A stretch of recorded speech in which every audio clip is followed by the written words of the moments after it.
Hi, this is my review of Advanced Fighting Fantasy 2nd Edition, the role-playing game.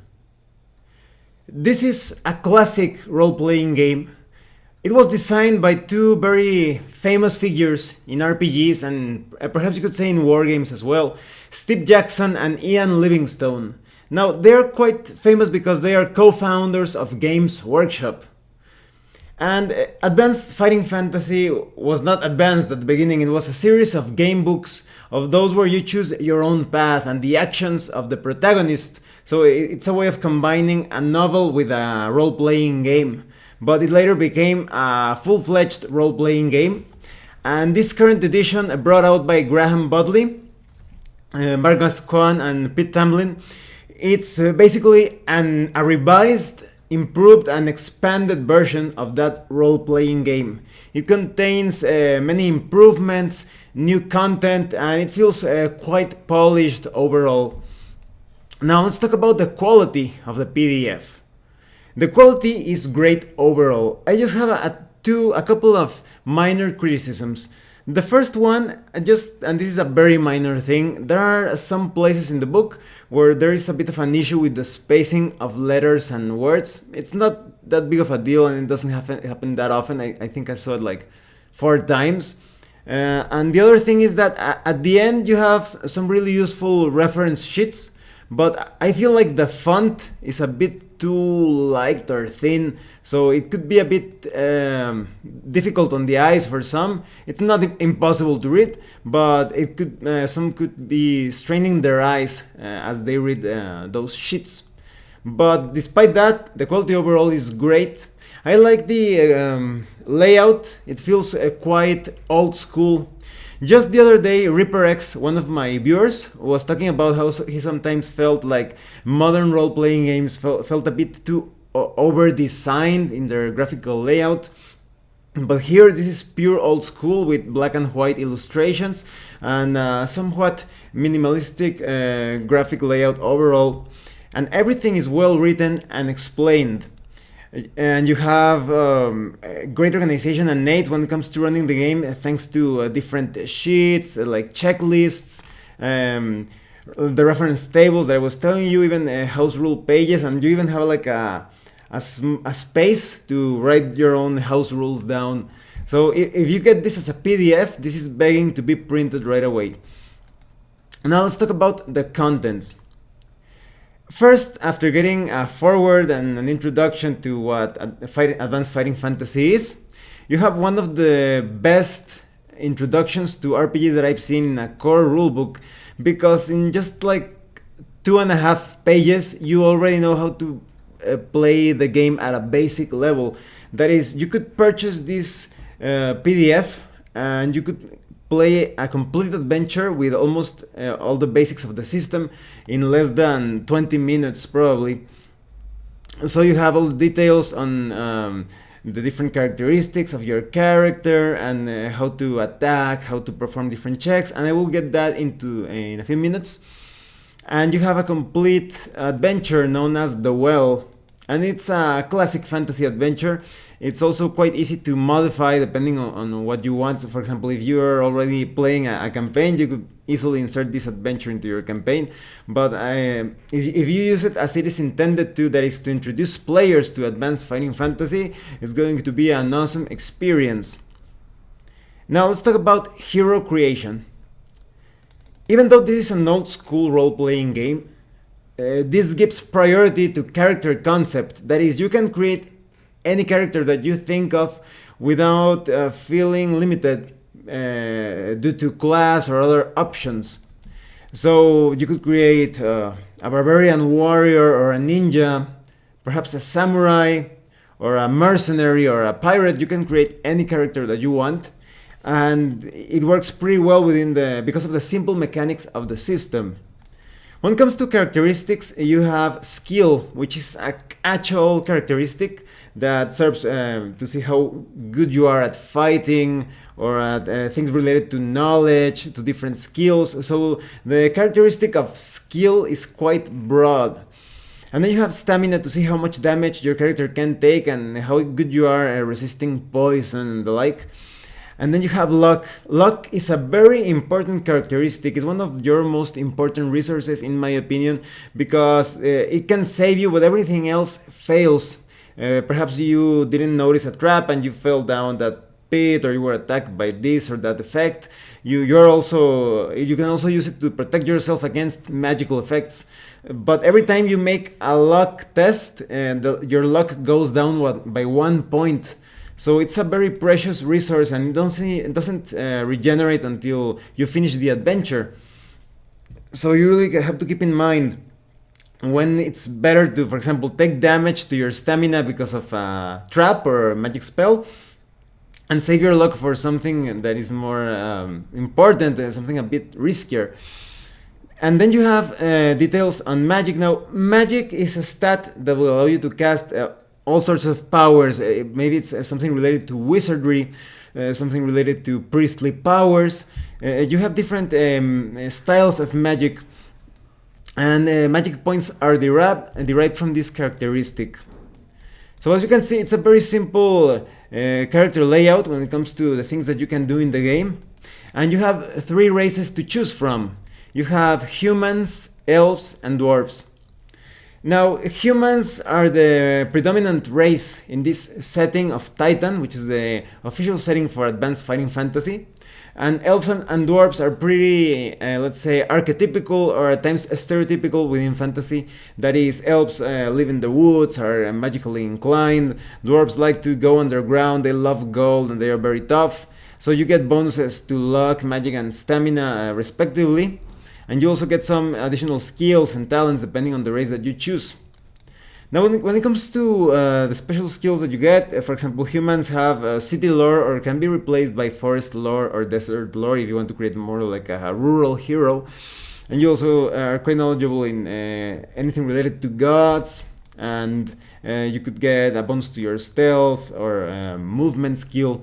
And elves are pretty good at forest lore, minor magic. Dwarves have a bonus when it comes to underground lore, crafting, and such. These are the 3 standard races, but you could play as other character races. I will talk about that when I get to that section. Now, when it comes to skills, you have some different categories. You have combat special skills, movement special skills, stealth special skills, knowledge special skills, and magical special skills. Now, when it comes to magical special skills, they determine your magical path. That is, if you choose to take the magic sorcery special skill, you will be, let's say, specializing in that area of effects and attacks, and you won't be, unless you use one of the optional rules, you won't be able to specialize in both, let's say, wizardry and sorcery. Let's talk a bit about the differences of different magical specializations. If you choose to be a sorcerer, your magic is going to be fueled by your own life energy, by your stamina. So sorcerers are quite powerful and devastating in their magical attacks and effects, but they suffer stamina damage when they cast those spells. So it's good to keep it in mind, because maybe you want to create a character that is sort of like a sorcerer fighter. You better take something that protects you from further damage in combat, or have some healing potions at hand. And if, for example, if you want to be a wizard, magic is fueled on the energies of the planet. So you have magic points to fuel and even empower your spells. When it comes to priestly magic, it feels, at first it feels somewhat unlimited. You basically have powers determined by your deity, and the range and magnitude of those powers is determined by magic, which in this case is transformed into devotion. So priests can use any of these powers once per day, but if they decide to use a single power twice per day, they will lose luck. So that's very important to keep in mind. And priests also have a really cool ability that is basically like to call upon a miracle or salvation, so that the cleric or the whatever character you are playing, maybe you're playing a sort of like a sword priest of sorts, and the party of adventurers are rescued from certain death. So if you get attacked by many enemies, or you made the wrong turn in a dungeon, or lava is going to fall upon you or whatever, you can ask for this miracle of sorts, but you can only use it once on your career, or perhaps even twice if you are a very good champion of your deity. And if you want your character to be more like sort of like a bard type of character, or someone who uses like very small cantrips, there is also the magic minor effects, and these have to do with performing or carrying out very subtle magical effects. They could be quite useful. For example, maybe you're in a very dark area and you want to light a small flame, or maybe you want to change the temperature of something, or you want to charm an non-player character to have an easier time persuading him or her. Then that's going to be quite useful for that. As to the other skills, you have things like armor, axes, bows, brawling, mounted combat. All of that, of course, will make you a better combatant in the when it comes to fighting. And then you have movement special skills such as acrobatics, dodge, jump, stealth special skills such as disguise and locks, sleight of hand, knowledge special skills such as crafting, etiquette, fishing, forest lore, etc. All of these skills have a direct effect on how good you are performing that skill, but there's a sort of synergy between skills and talents. And talents are those things that you take so that your hero stands out. You have a very talented hero, to put it in a way, and you are going to be more focused on a particular style of combat, or performing different checks, being more knowledgeable at certain things, certain actions. So for example, you have ambidextrous, for those of you that like the concept of being a dual wielding type of character. You have other things like animal friend, pretty self-explanatory, armor training, crack shot. A hero with this talent of cracked shot has an unerring eye with missile weapons, able to strike the most vulnerable part of a target. So you get a bonus to your damage rolls when you use cracked shot, and you have all these different skills. Now I want to talk about armor training and swashbuckling talents, because they seem quite interesting when it comes to frontline combatants.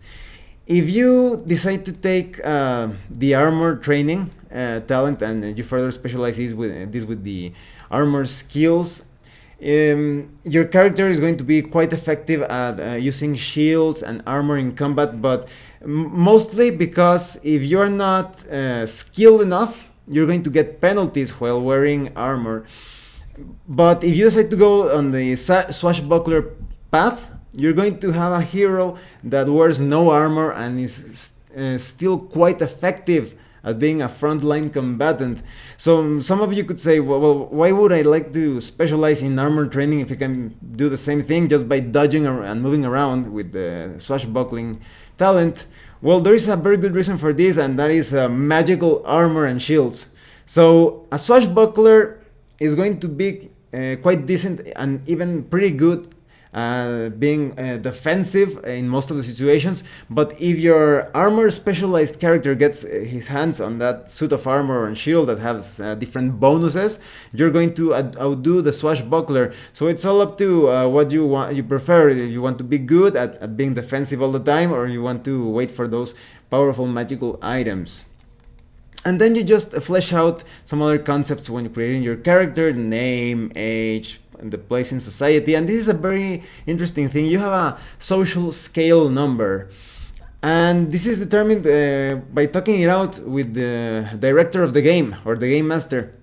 You basically give your concept to the director, and the director will have to decide how much value that has on the social scale on the world of Titan. So if you wanted to, perhaps you could get permission to play start playing as a king, like King Arthur, who was a king and even had adventures. So you could start out like that, but it also depends on the area. So for example, maybe you are a clerk, and in certain cities you're going to have a social scale of 4.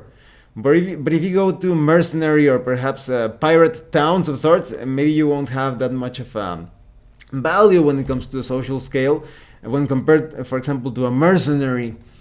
So all of that is really cool. It really allows you to make your character fit into specific situations and settings in the campaign world. Something that I forgot to mention is that you have a lot of play tips in different boxes spread out through the entire book, and many examples, so it's quite easy to understand how to play the game and how to use all the rules elements. They even give you pre-generated characters to get started right away, and you have also some archetypes, and just to use as examples of what types of characters you want to create. As I was telling you, priority is given to character concept. So if you want to play like magical pirate of sorts, you can create that type of character. Now let's talk about the game rules. The core mechanics are really simple. You basically use two six-sided dice. When it's an unopposed test, let's say you want to see how high you jump, or if you are able to climb a surface, a tree, or a mountain, you roll your two six-sided dice and you try to roll equal to a number or below it, and that number being the total of your skill plus your special skill. So for example, let's say your character has a skill, and remember, a skill is a very generic characteristic. Let's say you have a skill of 6 and you have the special skill of climbing +2. You will need to roll 8 or below to be successful. And of course, depending on the equipment that you use or the surface, in case you are climbing a surface, you could get some positive or negative modifiers to this check. It's quite easy, and you can also get some impressive successes or disastrous failures. If you roll a double 1 in this particular test, you're going to do perfect, and even more. You will be able, for example, maybe you climb the tree quite fast, and you even get a chance to do some other action in case you're in combat. But if you roll a double 6, perhaps you fall off that tree and you hurt your back or something. And then you have opposed tests. In this case, let's say maybe you want to sneak past a guard. You roll your two six-sided dice, but instead of trying to roll as low as possible, you add your skill and your special skill against the roll of an opponent, and that opponent is also going to add his skill and specialization to his roll, and the highest number wins. And if there is a draw, well, it depends. It's all up to the director as well. And then you have testing luck. And when it comes to tests of luck, as I was telling you, this is going to save you from many, perhaps certain death situations. You can use luck to escape negative effects from traps and spells.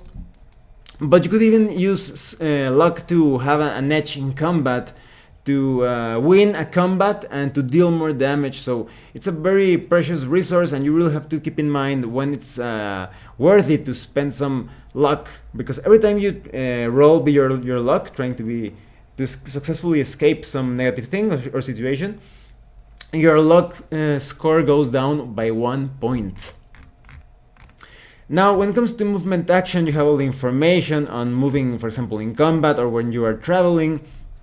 Different modifiers, information on climbing, riding, falling, and you get more details related to other situations in the game, like reactions, bribery, cunning, disguise. All of the skills are well explained and detailed, so you know how to apply them in different situations. You have information on when something is set on fire, information on poison and diseases, perception. All of the situations are covered here. And then you have chapter 3, which is about combat. Combat is an opposed test. You roll your two six-sided dice and you add your skill and specialization. Maybe you're good at using two-handed swords or axes or any type of weapon, and the enemy does the same. Combat happens simultaneously. You do not need to check for initiative. So the highest number wins the battle. But it also depends on the type of weapon that you are using, because for example, maybe you are using a crossbow and you're attacking from a distance. So if you manage to win the fight, well, you will be able to hurt your opponent with your projectile. But if you lose the fight, if you are, let's say, 10 meters away from your opponent, that enemy will not be able to hurt you. But when it comes to hand, of course, the winner is the one who deals damage. But you do not deal automatic damage. You roll a die and compare it to the weapon that you are using. You have like a little table or line. And this line is on your character sheet, so you do not have to look at the rulebook all the time. You're going to just take a look at your sheet, and you already know how much stamina you're going to deal to your opponent in terms of damage. And your opponent also makes an armor roll to see how much stamina damage his armor resists before suffering that wound. So it could actually be a faster paced combat if you decide to roll 3 dice. So every character rolls 3 dice, and one die being of a different color. You already know what your attack roll is and how much damage you're going to either deal or resist using your armor. So combat is quite fast paced in my opinion. You also have critical hits and fumbles. Critical hits have the possibility of dealing more damage, but you also suffer muscle and bone damage. So if you get hit with a critical hit, you will have your skill lowered by 1, and you won't be able to repair that unless you get a week of rest and proper healing, or maybe you use some sort of like a magical potion to restore that. So critical hits are quite nasty. And you could also get a fumble. When you get a fumble, you roll another couple of 2 6-sided dice, and you get some results as: hero hits himself doing normal damage, an armor roll is allowed. Or maybe your hero slips and is off balance, a -2 penalty applies to all physical actions on the next turn. So those are some pretty nasty effects. And then you have more details on order of events. There are different modifiers depending on the situation and battlefield where you are fighting. Maybe there's it's raining, or maybe there's a lot of darkness, or maybe you are fighting from higher ground and such. So you get different modifiers. Now, when it comes to multiple combatants, unless you have something that allows you to attack twice or more per combat round, you will only be able to deal damage to a single enemy. So let's say that you're a fighter having some difficult times against an assassin and a goblin. So maybe you decide to attack the goblin. You make your attack roll, the goblin and the assassin make their rolls as well. And let's say you manage to win the combat, you will only deal damage to that goblin. But let's say that you made your roll and you actually won the fight against the goblin, but the assassin rolled above you. So in this case, you would be hitting the goblin and the assassin would be hitting you. So combat happens simultaneously, as I was telling you, and you have to keep this in mind, especially if you decide to use the optional combat rules. Now you get information on mounted combat, the different values of weapons and armor, details of unarmed damage. And as you can see, combat is quite simple, but if you decide to use the optional rules, and I recommend that you do so, otherwise combat is going to feel too shallow and random in my opinion. You should add the rules for surprising your opponent, and the combat options such as all-out attack, which allows you to deal more damage, but because it's an attack with less finesse, it's going to be a bit more difficult to strike at your opponent. And then you have the defensive style of combat that is all about focusing on defense and not dealing damage. You can also feint that you try to deal more damage, but at the same time the opponent could also deal more damage to you. You have other things like rapid shot, if you want to shot twice but with dealing less damage and having a penalty to your roll. Pushback, if you want to, for example, push a goblin off a cliff or something, you have pushback. And pushback is also quite simple to do. Everything in combat is basically an opposed test. Unless you are using spells, in that case, you're going to try to roll below your magic characteristic. But if you get attacked, you still get to make your armor roll. When it comes to healing and injury, you have all the details on death and dying. You basically become unconscious when you're reduced to 0 stamina. But if you're reduced to -4, you will die. And even if you are unconscious, you will start losing luck per minute. And if your luck reaches 0, then you're dead as well. You have details on first aid, natural healing, how to heal yourself by resting and eating, or using magical potions as well. The characters in this game, even though they are quite easy to kill, they still feel a bit like a cut above your standard old school hero. Now, when it comes to magic, as I was telling you, you have different styles of magic, and depending if you are a sorcerer or a wizard, you will have to fuel your spells on different things. Wizards fuel them on magic points. Sorcerers spend their own stamina to empower their spells. And you also can get some pretty nasty failures. Magic is not to be trifled with in the Advanced Fighting Fantasy game. So you have an oops spell failure table, and you get some effects like the caster has constant hiccups for one six-sided die of hours, and has a penalty of -4 to spell casting during that time. Or the caster's shoes catch fire, and you need to apply the fire-related rules. So you can get some pretty nasty effects. There are also some effects in which you accidentally summon an enemy that starts attacking you, so that's going to be quite troublesome in a big fight. You're going to add another enemy to the fray. You also have details on resisting magic. Not all of the spells can be resisted, but those that you can resist, you need to make a luck check, and you will have to spend a luck point. Now, when it comes to enemies, they do not have the characteristic of luck. They use their skill instead.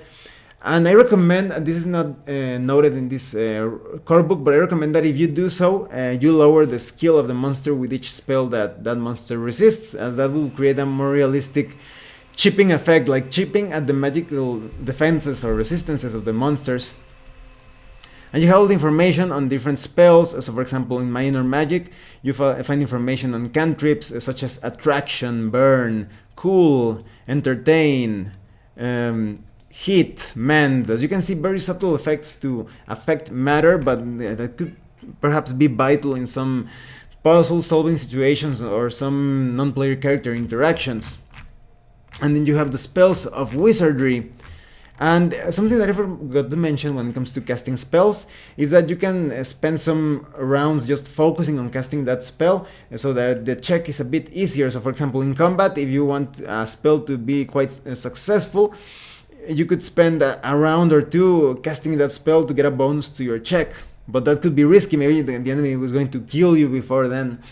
So you have details on wizardry spells, and are quite self-explanatory, such as Glowing Eyes, Flash, Darkness, Illusion, Ignite, Thunder, Breach, Counterspell, Levitate, Mirror Selves. Of course, you have different levels of more and more powerful spells that cost more points the more powerful they are. And then let's talk about sorcery spells. As I was telling you, these are I consider them a bit more powerful in battle situations when compared to the wizardry spells, but well, it all depends in the way that you use them, but at the same time they take a toll on your stamina. So you have, let's say, the sorcery spell of Zap, and it says, one of the more powerful sorcery spells, Zap fires a large bolt of lightning at one target within 30 meters, causing 3 six-sided dice of stamina damage. Armor is of no use against this spell, and the target does not really receive a test for luck. So as you can see, it's a very powerful spell, but it costs 4 points of stamina, so that could probably end up knocking you out. In fact, it's possible for a sorcerer to sort of sacrifice himself casting a very powerful spell, even though he gets knocked out because his stamina is at 0. And then when it comes to religion, you have all the information on different clergy and priests in the world of Titan, but you also have information on temples and priestly abilities. As I was telling you, priests have these magical powers that they can use once per day or more if they are willing to sacrifice some of their luck. So you have things such as heal, protection, bravery, ill luck, ward, banish, insight, sanctuary. And you have all the information on the gods of Titan. You have the gods of good and neutral gods, which are more related to nature, and the gods of evil. So when it comes to gods of good, you have the Sindla, goddess of luck and fate, with powers related to bless, heal, ill luck, and a special power of once per day, the priest may ask for any dice roll by either a director or player to be re-rolled. The second result must be kept. And you get information on Sinla. Sinla is worshipped right across the world of Titan, often by a different name, and is considered one of the major gods. And you get all the information of like small biographies, to put it in a way, of the gods. So you have other gods with powers related to their portfolios, such as Uzrel, goddess of peace, Telak, god of courage and combat, Galana, goddess of plants and fertility, Verlang, god of metal workers. And when it comes to the neutral gods, you have Suk, god of storms, Pangara, god of winds. You have the beast lords, which are patron gods of each specific animal type. When it comes to the gods of evil, you have Slang, god of malice. You have Death, god of incarnation and incarnation of death. You have Disease, god and incarnation of disease. So as you can see, the names of the evil deities are quite self-explanatory in most cases. So you're going to see gods with pretty obvious names, but you also have some other gods like Muresh, god of flies, or Tanit, goddess of envy and jealousy. In chapter 6, you have all the details of the world of Titan. There is a separate source book that has a lot more details, a lot more information when it comes to the continents and the places and of the world of Titan, but this chapter alone contains substantial information to get a campaign going. You have at the time of the gods, where the gods of good fought the gods of evil and they won, and the mortal realm served as sort of like a neutral ground where both gods of good and evil could participate indirectly through their subjects. You also have information, the time of heroes, the glorious civilization of Atlantis, and how some things went down, the age of wizards. And the world of Titan is quite classical in all of its details and aesthetic elements. So you have information on different continents, Alancia, Hul, information on different races of Titan, humans, dwarves, and elves, and other intelligent and not so intelligent races. You have information on animals, plants, information on different regions, cities, and zones such as Fang, Port Blacksand, some classic areas from the old game books like Firetop Mountain. You have information on islands and oceans. You also have the price lists for all sorts of gear and animals and transportation that you can think of, food, weapons and armor, information on crafting and trade. And in chapter 7 you have the director's guidelines. This is an excellent chapter that will turn you into a game director if you have never run a role-playing game before. Here you have all the tools and tips to do so. So you have details on hero creation, combat, magic and priests, different situations, adventure situations, and how to improvise. You have information on magical items, reactions, experience and development, and how to award experience. You have details on campaigns, planning adventures, how to handle hero death. And then you have chapter 8, monsters and enemies. There is another source book that is called Out of the Pit, and you have over 250 monsters with special abilities, but this chapter gives you a substantial amount of enemies to use against your player characters, because you have all the information, habitat, number of monsters that you encounter, type, reaction, intelligence, and the monster stats are quite simple. They basically fit in a single standard size card. If you wanted to run an encounter and you could have different types of monsters, you would only need like a handful of cards to represent their stats. And you have monsters and of all types. You have beasts, you have undead, you have goblinoids, any sort of monsters you can think of. So you have boars, claw beasts, ghouls, goblins, crocodiles, earth elementals, skeletons, cave trolls, some gonzo monsters like the Rhino Man. And all of these monsters have different special abilities, quite simple but effective. Some of them poison the heroes, or some of them could paralyze them. Some others are just pretty nasty overall. Some of them have different numbers of attacks. And you have tips on how to play with the monsters that represent the monster faithfully according to their nature, how to design or create your own monsters. And you also have information on how to create player character type of monsters. Like if you want to create like a bandit king or a warlord, you have all the information to create such a villain. And you also have information on how to integrate the special abilities of the out of the pit monsters, how to integrate those rules elements with the standard core rules. And you have all different tables and arrangements to organize your monsters when using them. So if you want to build like random encounter tables, it's going to be quite easy. Chapter 9 deals with adventure ideas. This is a pretty awesome chapter. So you have adventure hooks. Maybe the adventure starts with the characters hired by an important personage, or maybe they found a treasure map, or maybe they are dealing with a specific quest, or they're just adventuring looking for experience and gold. You also have tips on how to create adventure locations. Maybe the adventure site is a dungeon or catacombs, caves.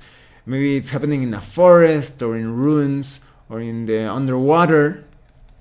You also have more information how to create a cool protagonist as a non-player character, even as an ally or as an enemy. You have details on how to create warlords, magicians, monsters, demons as central hooks or the main villain of an adventure.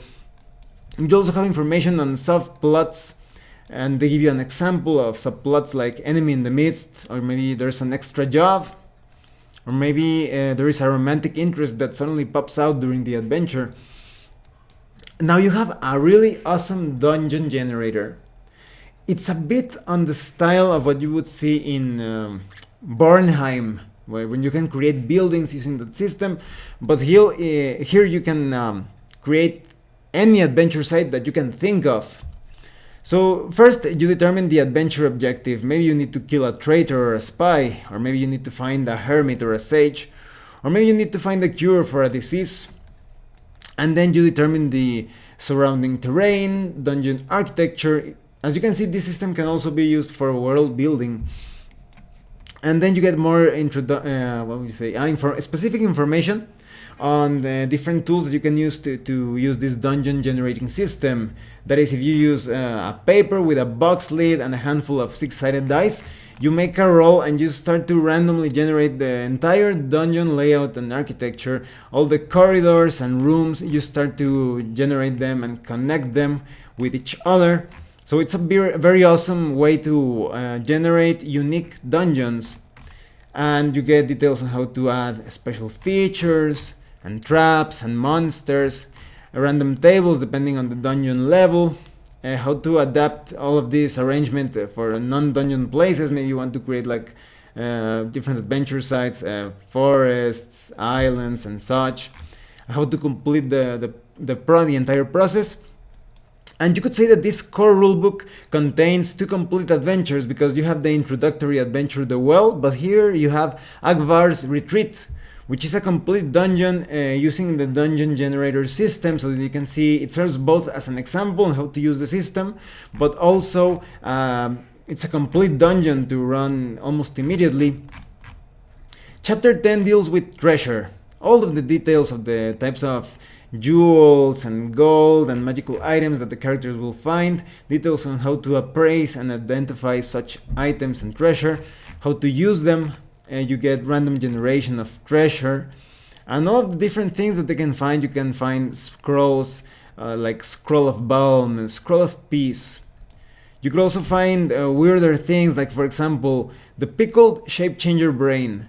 This small glass jar contains a shrunken gray brain that seems to slowly pulse and contort. If the jar is brought into the presence of a shape changer, including lycanthropies, the brain will start to vibrate. So this is awesome if you don't know who is the killer werewolf in an adventure.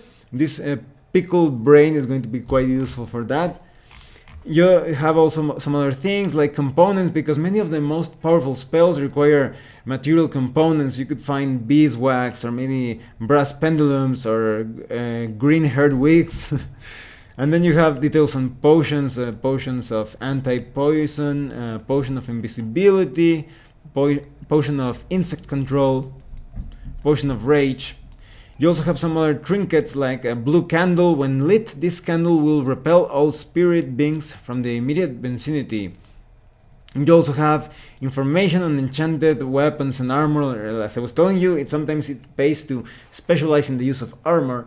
So you could get armor of protection, an arrow-proof shield with bonuses in combat in the respective areas, or you could find the ring of detection, ring of invisibility, of course, Spriggan's lamp, or you could get the sword of skill or sword of slaying. You could also find very powerful artifacts such as the Crown of Atlantis or the Pegasus Wings. And you can also get some potions that could actually benefit your characteristics, like a Potion of Luck, Potion of Skill, and the like. Now let's talk about Chapter 11, Optional Rules. If you thought that the game wasn't deep enough, here you're going to find many ways to modify, add, and tweak the different aspects of the game, even character creation. So for example, you have details on how to handle random hero creation if you don't want like a point buy system. And then you have extra talents, how to, for maybe a character wants to start as a very powerful, perhaps like a knight or a very specialized combatant, you can have extra talents. You have information to create your own skills and talents. How to use new races as player characters, because you can only play as dwarves and humans and elves. But here you could play, if you wanted to, like a goblin or a rhino man. You have all the starting profiles for that and how to create your own profiles for any monstrous race. You also have information on alternative unopposed tests, and this further simplifies the system. You also have information on multiple magical special skills. As I was telling you, normally you only specialize in a specific type of magic, but here you have information to perhaps be a hierophant who specializes in both wizardry and priestly effects. Or maybe you want to be like a magus that specializes in wizardry and sorcery. But however, your character will become quite powerful if you use these optional rules, so keep that in mind. It's probably better for if you have like a single hero or a couple of heroes. You also have details on how to become an archmage. If you become quite proficient at magic, you could perform rituals that take a bit more time, perhaps hours to cast, but they have more powerful effects. And then you have information on how to create new magical spells, how to handle fallen priests. Maybe you were following a particular deity and you haven't been a very adamant champion of that deity's cause, and you could fall from favor, and here you have all the information on how to handle that. Then you have information on how to add your own weapons and armor, if you want to add like exotic weapons of sorts or different types of armor. And you even have like a little checklist, so you have things organized as to what types of optional rules you're going to use. And I also think that this is very handy if you are having some veteran advanced Final Fantasy players coming over to play. You can give them this little sheet so they know what rules you are using. And at the end of the book you have very useful appendices. You have, of course, the character sheet, but you also have the reference tables that I was telling you that they are quite useful despite the font that I think it's a bit too thin for my liking. And you even have the space that I told you that you can write down your own house rules. And at the end, you have a glossary and an index. So the entire PDF is quite easy to navigate around. Now let me tell you what I think of Advanced Fighting Fantasy 2nd Edition, the role-playing game. Well, something that left quite an impression on me was that the introduction, those few pages that immediately tell you how to play the game, and you can run this complete adventure with little to no preparation. It's really surprising. I think it is one of the best, if not the best, introductions to role-playing games that I have seen. And the system is incredibly simple. Both newcomers and veterans will enjoy the system because those that don't want to handle things in a way too complicated manner, they can only use the simple system presented and use a few of the optional rules.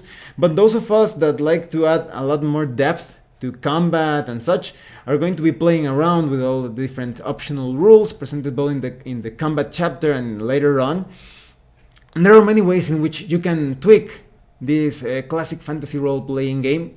I also think that it's great that it gives priority to the character concept side of things, because there are already many old school games that are class based, so it's a nice change of pace that you get to play any character concept that you can think of. You want to play like the magical barbarian, you can play that type of character. Although there are some considerations, of course, the way you spend your experience points to build your character, you won't be able to be the best at all areas. There are also some considerations when it comes to armor. If you're going to be like spelunking and moving around all the time, you won't be able to be wearing plate mail all the time. That also could have an effect on different on the magic disciplines. So overall, I recommend that you get Advanced Fighting Fantasy 2nd edition, even if you have played other old school Renaissance games or old school type of games, because this handles the character concept driven character creation system in a very excellent way. And you also have so many ways in which you can tweak this simple system, and the way combat is just so high paced, so fast paced, with everything happening simultaneously. I think those that like to have many battles in a single session will enjoy this combat system. And next week I'm going to be reviewing another Advanced Fighting Fantasy book that adds a lot of optional rules and ways of how to handle mass combat, and adding more magical disciplines and details on hirelings and running your own dominion. If you want to become like an emperor or a king, that's a great book for that. So I highly recommend that you get Advanced Fighting Fantasy 2nd edition. Even if you have been playing for quite a while and you have never seen this system, you may end up loving some of its simple mechanics. And I hope you will watch next week the review for all those additional rules, as it's going to show you more of the potential of Advanced Fighting Fantasy. Well, thanks for watching my review. If you have any comments or questions, please let me know. See you later.